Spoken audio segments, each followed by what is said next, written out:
Roni, gimana kabarnya? Alhamdulillah, Gus. Sehat. Alhamdulillah.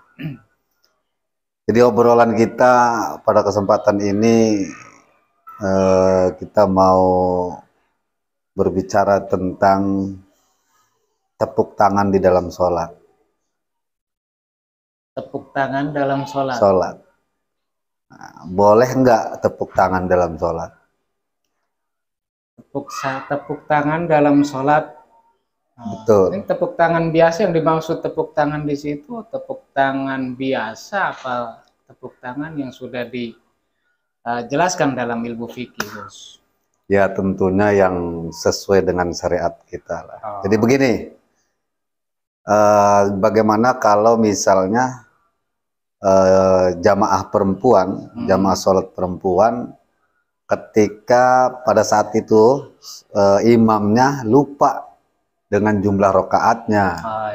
Nah, bagaimana cara makmum perempuan itu memberitahukan kepada imam caranya seperti apa?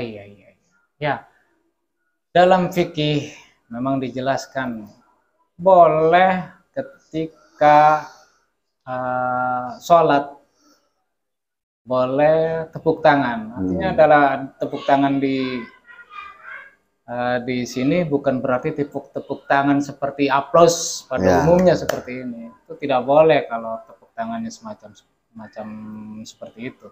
Nah, yang dimaksud tepuk tangan ketika makmum perempuan makmum perempuan mengingatkan imam perempuan. Atau juga imam laki-laki. Karena yang boleh jadi imam kan hanya laki-laki mengimami perempuan atau perempuan mengimami khusus perempuan semua. Nah, kalau dalam kasus ini misalkan ada imam perempuan katakanlah, kemudian makmumnya perempuan, si imam itu salah atau keliru dalam mengerjakan sholat, kurang rukun atau bisa jadi menambahi rukun, sujud 3 kali atau sujudnya kurang atau rakaatnya kurang, boleh si makmum itu mengingatkan dengan cara menepuk tangan. Jadi berarti makmum perempuan boleh mengingatkan imam perempuan dengan cara tepuk tangan. Nah, umumnya kan kalau pemirsa banyak umumnya itu misalnya mengkalimat subhanallah. Nah, apakah saat itu perempuan mengucap subhanallah apa yang Nah, kalau untuk perempuan itu diharuskan tepuk tangan, boleh mengucapkan lafaz sesuai dengan yang sudah dianjurkan oleh Rasulullah. Nah, cara tangan apakah begini kayak kita memberikan support kepada pemain bola? Iya. Cara tepuk tangannya pun beda. Ini tidak sembarangan atau tidak semau dewe, tidak semau dewe. Tepuk tangannya sudah diatur dalam ilmu fikih itu ketika hendak mengingatkan imam dalam kekeliruan di dalam sholat itu tepuk tangannya seperti ini. Kalau untuk perempuan seperti ini, tidak boleh seperti ini. Artinya telapak tangan kiri dipukul oleh telapak tangan kanan. Berarti punggung tangan sebelah kiri ditepuk oleh telapak tangan sebelah kanan. Jadi begini prakteknya ya. Nah, berapa kali tuh? Apakah harus beberapa kali? Kalau misalkan 1 kali sudah sadar atau sudah ingat makmum itu imam itu keliru sehingga mengulangi kekeliruannya atau menyempurnakan kekeliruannya, cukup hanya sekali. Kalau misalkan sudah dikasih tahu dengan cara tadi, dengan cara tepuk tangan, imam belum juga sadar, boleh dengan beberapa kali. Hanya saja tidak boleh secara berturut-turut. Berarti kalau imam 1 kali tepukan nggak sadar juga atas kekeliruan dalam mengerjakan sholat, boleh diulangi. Tapi dengan syarat tidak boleh secara terus-menerus.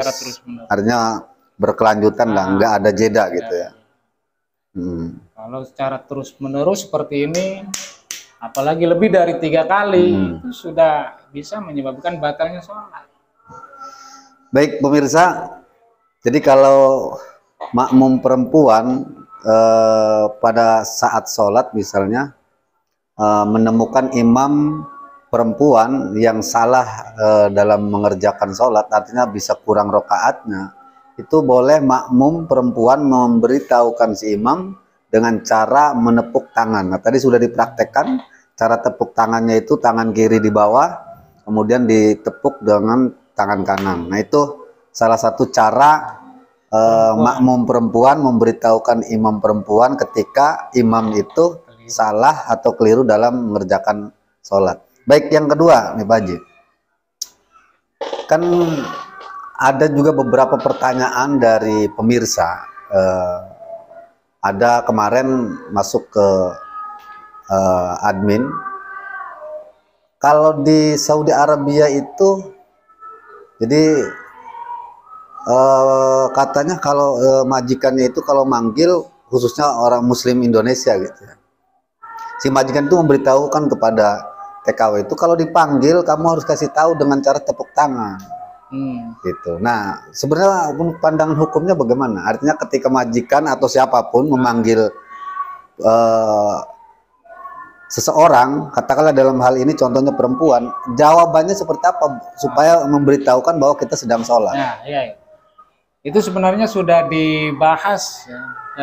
Sudah dibahas oleh Imam An-Nawawi dalam kitab Al-Azkar. Di situ dijelaskan pada bab yang menjelaskan bagaimana cara orang itu apabila ada orang lain yang mengajak bicara pada orang yang sedang sholat. Bagaimana caranya ya tadi? Kalau laki-laki itu mengucapkan lafaz subhanallah, artinya ketika mengucapkan lafaz subhanallah itu dia harus berniat zikir dan berniat mengingatkan bahwa saya ini sedang sholat. Kalau mengucapkan lafaz subhanallah hanya sekedar mengingatkan bahwa saya sedang sholat, tidak diniatkan dengan zikir, itu juga sama membatalkan sholat.